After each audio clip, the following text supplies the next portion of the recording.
So, Rob Watson, Andy Crisp, past and present, one room, same table, same day.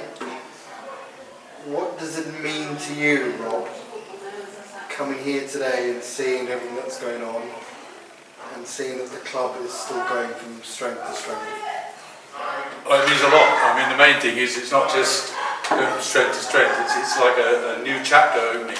You know, I've been involved as president now, I suppose, for 8, 9 years. Perhaps? Yes. Yeah, yes. Might be more. I can't remember. Time goes past so quickly. There have been ups and downs during that time, but to see the professional aspect which is being used now for the club. I mean, a lot down to Andy here. He's told me about what's been going on. Obviously, it's been a bit problem with lockdown. But it's so encouraging, and so encouraging to see other people coming on board and helping. That's what we need, you know, people being involved. And as a former captain, would you, if that was you on the pitch today, what would you be thinking? What would you be saying to your teammates today? Well, it's very difficult. First and foremost, when I played, it was a much lower level than these guys play now. I mean. And I gave up football quite early. Business got in the way. And I played for Leyson, I suppose, for roughly 13 seasons, with a small gap, and I played for Javier for a while. Got paid, that was just, but it didn't last long. So I actually played my first game for Leyson, first team in 1957, can you believe that? Yeah, wow. The end of the season I got in. There must have been very short players then, but I did play, and you know, gradually I represented him when I was quite young. It's just wonderful to play with your own hometown team. And the great thing then is changed now, and I think that will ever come back, is that basically all the players we played were local lads. Yeah. Guys mostly you've been at school with and things like that. So it was really good. I mean, in another way, the guys knew you very well, so you had to sort of be quite strong when you were captain to sort of drive them on and things like that. And that's why I'm always interested when we play, and now that how strong the captain is, because I think he drives it along together with the manager. It's a very important part of the team. Absolutely. And Andy, obviously we're hearing a bit of history with Rob. There's a lot of other members here today, people from past, present, people who want to get on board in the future. How do you handle all that weight? How do you handle the weight of all this history behind you and knowing that you've got to keep all this going? Yeah, well, first of all, I can't remember Rob playing in 1957, which I'm pleased to say. But on a serious note, it's the club when I joined 21 years ago, initially as a shirt sponsor.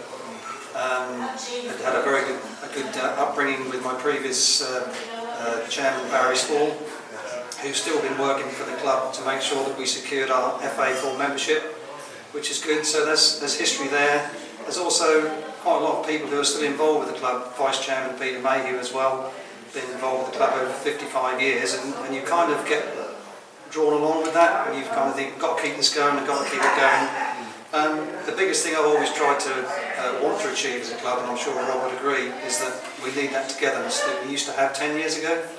And I think with the progression of the first team, with the success it's had, we've probably fragmented over the last 2 or 3 years in particular, and we didn't have that. But you mentioned the word new era, that is quite evident today.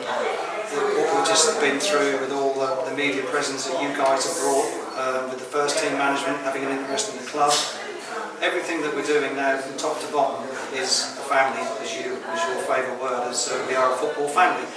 And I think for sure that's now on its way to being a real football family. And I think it's not all about the success of the first team. We need to be to bring sponsorship in, we need to be competitive, but it's not all about the first team winning every game. It's about the club being together, the progression of young players through to the first team as much as we can, and everyone being involved as one.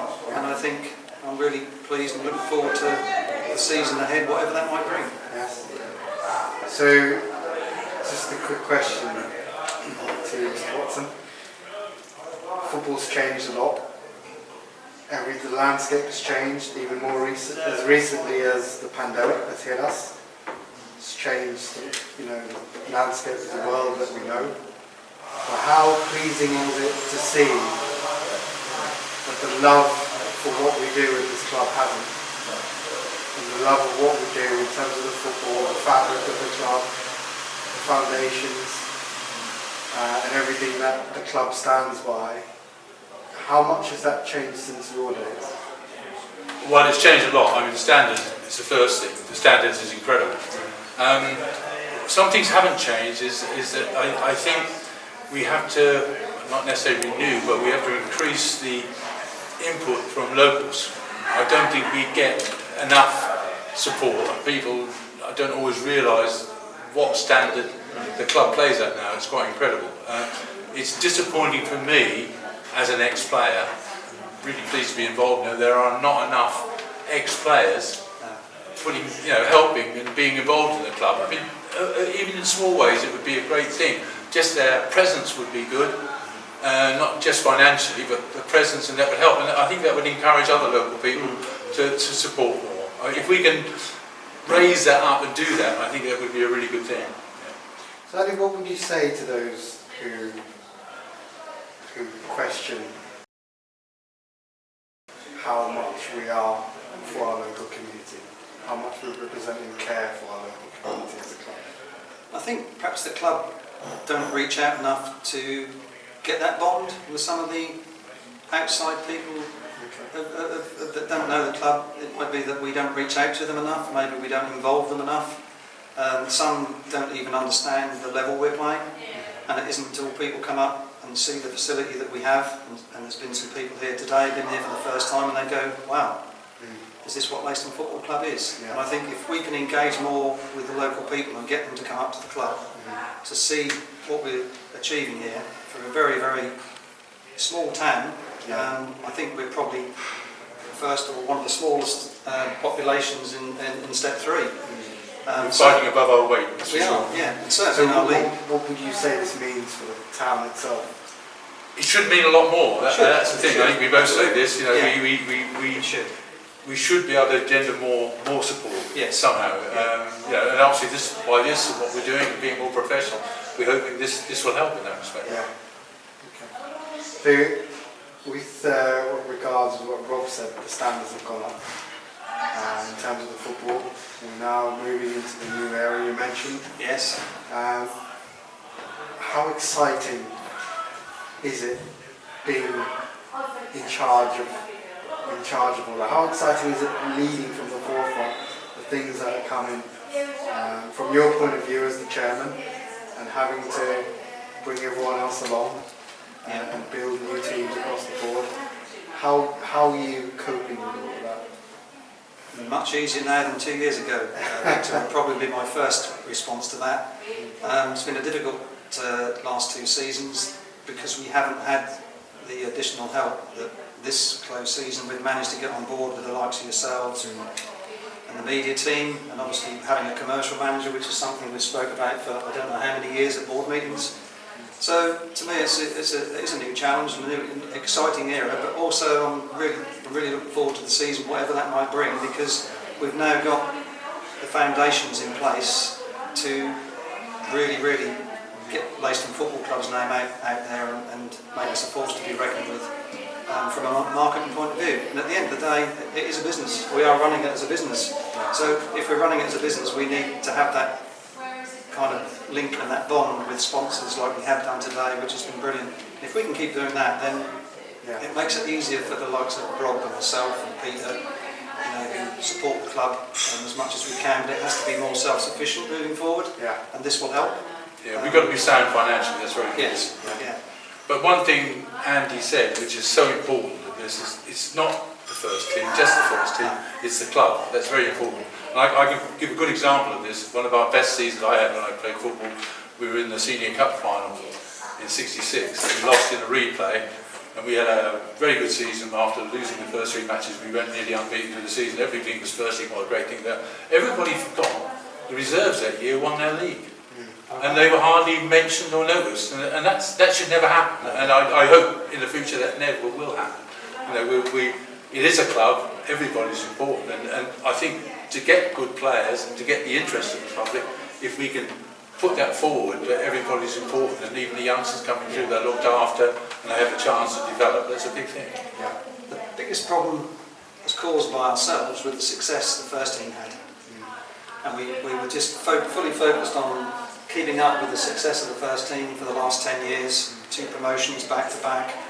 And all of a sudden we're on this crest of a wave where the club grew and grew very quickly, and it was all to do with the first team. It was as much as we could do to keep kind of some sort of lid on keeping the thing together for just looking after the first team. Yeah. And the reserves got forgotten, as Rob was saying back in '66. That was the case then, but I think now our focus as a club is a club.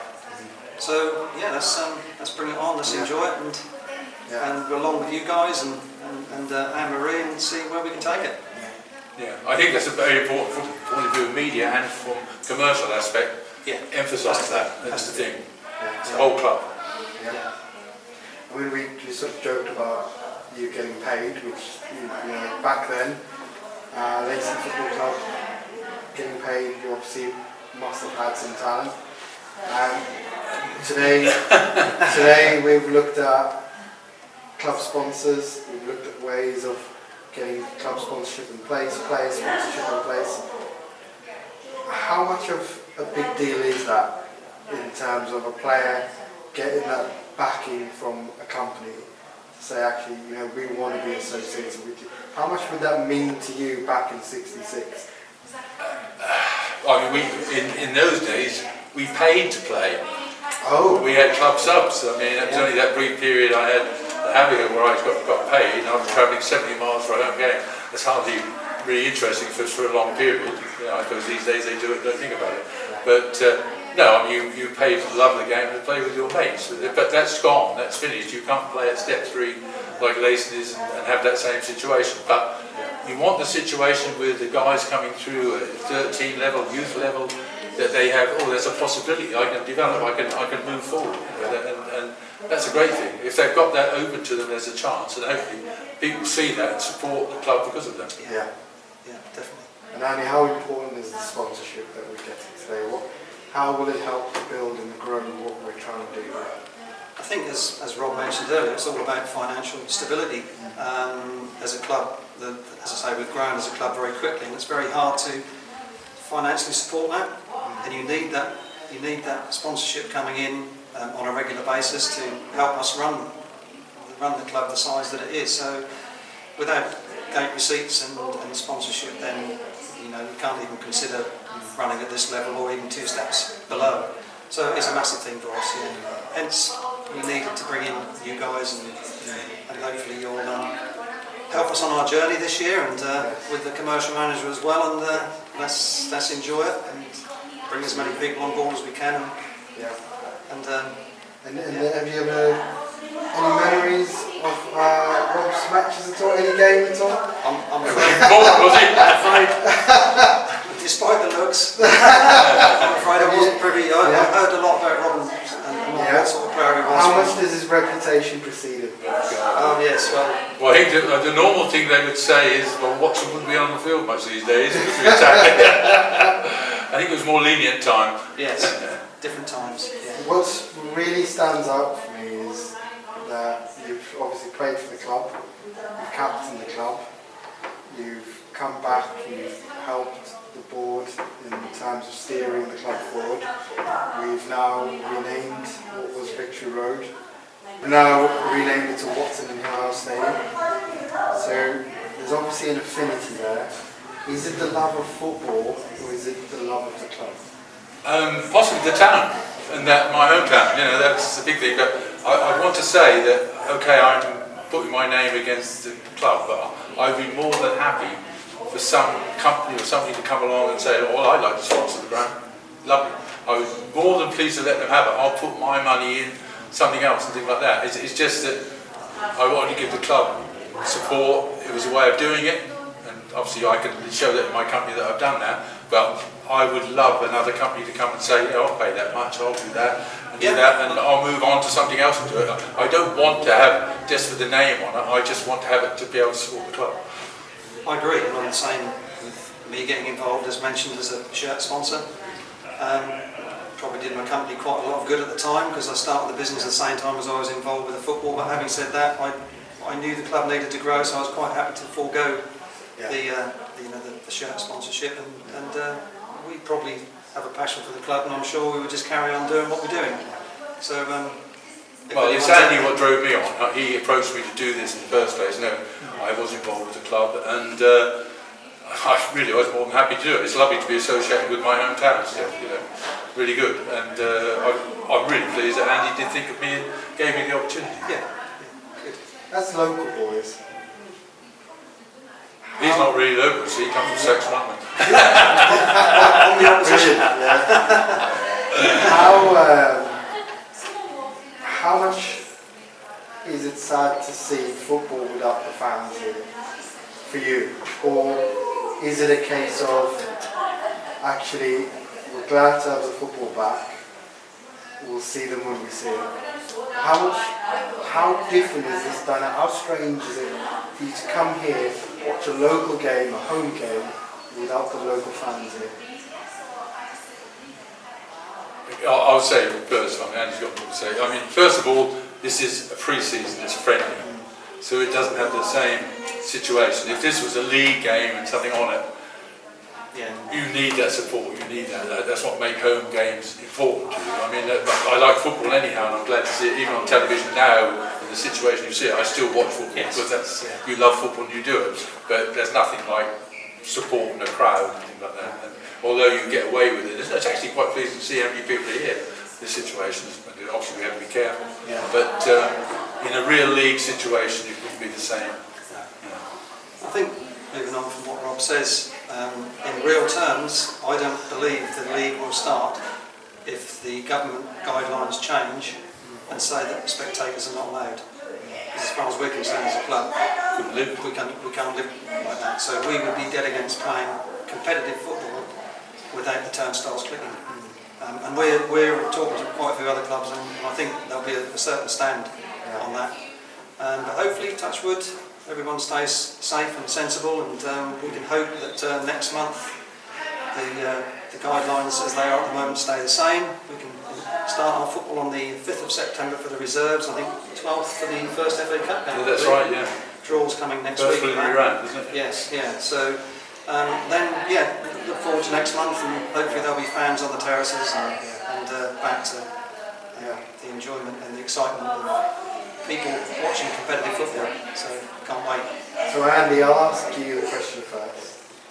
How important are those fans to Lacey Football Club? How is it? Why? Rob's touched on getting our local fans on board. Sitting here as a fan yourself, you are not just chairman, you're a fan. We watch, we see your passion. You're here every game you can be. You cheer them on like everyone else. Why should these fans choose to come and support Lacey Football Club? Because it's the best facility in the area. It's got some great players and a great club to come and visit. It's comfortable. We've got a very good backroom staff that looks after our guests, whether it be people who work here or work in the boardroom on a match day. And the whole match day experience here is something that perhaps as we said earlier, a lot of the locals do need to come on and have a look at it, because seriously, we get marked on our hospitality with clubs that travel. And some of the ones that have come here over the years, even this last couple of seasons since we've been in the Southern League from the Midlands, cannot believe what they're coming to when they turn up. The facilities here are as good as some of the big clubs that we play with respect to the Tamworths and the Redditch and that. We've got a facility that's second to none. Now, if they can travel all that distance and respect the kind of facility that we have, then our big aim and our big thing to achieve as a club is to make sure we can get that same aspirations from the locals. And I think if we can do that, we've really got a club then. So that's our challenge. Yeah. There's an answer to the factor about supporters, and I mean the sport come to support, but those players out there, any team all through the club, they're representing Lacey, they're representing the supporters. They have a duty to perform because of that, if you know what I mean, of getting it right way. That's how I look at it. you are representing your town, you're representing that, and everybody who comes to watch you, they want you to do well because they're a family, and that means so much difference. So even at this lower level, if Leiston have a good game, people have a good weekend. Yes. Perhaps a good week in some situations. It's important. Yeah. Any fond memories, Rob, from your playing days? Anything that sticks out? Well, the fond memories were playing with school friends and things like that. You knew each other so well, and some of them were really hard to control. But they were mates. It was good. I mean, what we have here is developed from that. It's good. I mean, I remember I used to help my mate, who we lived next door to each other. His aunt used to wash the kit. And we used to bring the kit up on my grandfather's barrow because to lay it out for the team, and that was the days when Gillespie were playing, Ted Phillips. Oh, right, In those days, and I wrote an article when Ted Phillips died, referring to that. We'd even played football on our local meadow with him and things like that. It's important. It's a great history for the company from that point of view. But that's and to be involved with the club still is great. It's not, anything that any memory that you treasure still, any specific moment, any specific achievement at all? That red card? I only got one red card in my whole career, which I think in today's refereeing I could have had a portfolio of them, but never mind. Not so much that. I mean, I just enjoyed. I still enjoy the sport. It's incredible. I watch it and things like that. It's a great sport, a tremendous sport. For you, Andy, anything that stands out in your 25 plus years as chairman? Fond memories, I would say FA Cup run, probably 2009-10. Yeah. Great times. Yeah. Average team, but we speak about the family, we speak about the togetherness. Yeah. As I referred to earlier, we had that then. The team we had, there was no superstars in that, but we were two levels lower and got to the first round proper of the FA Cup. Wow. And we're still only one of 3 clubs in history that have done that. And that low level, round. Wow. So that was the highlight. We had Fleetwood here. There was 1,250 fans, which was our limit then, and we managed to. We should have won the game. Could have won the game. That's gone now. It's history. And we went away and had a sort of a 3-day break in Fleetwood. Stayed in Blackpool. Had great fun in the hotel. The whole event, the whole event was just fantastic. We had players and running around in fancy dress in the middle of the night and all sorts of crazy games and just the whole thing. Although we actually lost in the end, we knew we were the underdogs once we didn't manage to get the result here. But we could have had the result here. As I said, we were in the draw, in the hat for the second round proper. Against Halifax? Brighton. Brighton, the draw was done, and we had Brighton. It was Fleetwood or Leiston versus Brighton Hove Albion. Hell of a game, wasn't it, my God? The day before we travelled for the replay, we had Ipswich Town security here checking us out to see how we were going to stage this game. Should we win the replay? And unfortunately, it's history now. But that to me was a real exciting time. Unfortunately, I saw the home game, missed the away game because I was in plaster. I think recovering, I had arthritis quite badly, I had my ankle fused. And, that's right. I managed to get here, but I think I got to Fleetwood. But there's been many good memories, and there's been obviously a few not so good. But that's the nature of the business, isn't it? That's what You asked about the best memory. I mean, there are lots of things you win games and like that, but I think as a schoolboy still, coming up here on a Monday, I used to do this team selections on Monday. Oh, right. That was when a committee selected the team, and being told you were playing for Leiston first team on Saturday. That was just mind blowing. That was just unbelievable. The fact you're playing, representing your hometown. And that was just something else. The standards we obviously benefited from, everything we do, achievements. But how much do you think this also benefits all the other local organisations, the other football clubs and youth clubs and everybody who's involved in sport around the town? How much do you think us setting the standard actually benefits everyone else and takes everyone else with it? It does to a certain extent, but I'd probably say we're in an unfortunate situation where there are so many football clubs around us. and obviously they're playing at a lot lower level, but there are so many opportunities for some of the fringe players who perhaps could, with their dedication and commitment, could make the Leiston first team, but have so many options to just go and play first team somewhere else. And I think the mentality of Darren and Chris, as we've heard today, is that we want to turn that around so we can say to these guys, you know, if you do commit, you have got a chance, but we need that commitment and that dedication, and we'll try and get you to the first team. So it's a bit of a knock-on effect where probably it's an easy option for some of the players to say, I'll go and play somewhere else. And we've got 3 or 4 other teams within 3 miles, 4 miles of where we are today. So it is difficult, but I think it's a big commitment. It is a big commitment, and the players have to make that commitment, and it is a huge commitment at this level. And it depends on the mentality of the player as to whether they want that. But as we've seen, the players we've got for this season, they may not be the most experienced, but they are fully committed to the cause. And let's see where that takes us. Rob, if you were to sum everything up and put in a nutshell everything you're feeling today, with everything you've had today, your feelings for the club, how would you describe it in one or a couple more words? I would say team. Football's a team game, but it's not just the team on the field, it's the team managing the football on the field, it's the team managing the club and working the club, and it's a team effort, and that's so important to run. What about yourself, Andy? Same. Togetherness. I think that's the big thing. Well, thank you very much. It's a pleasure. Thank you. Yes. Should we do a fist bump? Do we do a fist bump? Don't be rough with me. Mr. Cameraman. Thank you very much, guys. Thank you. Cheers. Well, excellent. nerve-wracking.